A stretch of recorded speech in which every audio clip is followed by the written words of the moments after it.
ভাই আমাদের কাছে কোনো কার্ড নাই, আপনারা সবাই ভাই বোনেরা আমাদের কার্ড। ওই টেকনাফের উন্নয়ন জোয়ার আর আসতে পারে না তেতুলিয়া পর্যন্ত।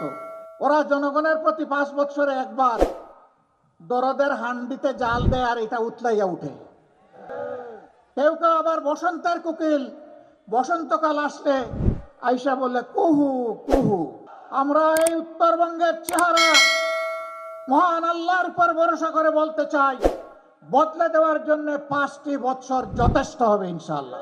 বাংলাদেশ সৃষ্টির পর থেকে উত্তরবঙ্গ গরিব নয়, গরিব করে রাখা হয়েছে, সেই বঞ্চনার সাক্ষী হতে এসেছে। সৎ মায়ের সন্তানের মতো উত্তরবঙ্গের সাথে আচরণ করা হয়েছে। উত্তরবঙ্গ আমাদের কলিজার অংশ। এই উত্তরবঙ্গ বাংলাদেশকে খাদ্য এবং পুষ্টি সরবরাহ করে, আর সেই উত্তরবঙ্গকে পিছিয়ে রাখা হয়েছে ইচ্ছা করে। আমি তার সাক্ষী হতে এসেছি। উত্তরবঙ্গ থেকে আগামীতে আমরা আর কোনো বেকারের মুখ দেখতে চাই না। আমরা সকলের হাতে মর্যাদার কাজ তুলে দিতে চাই।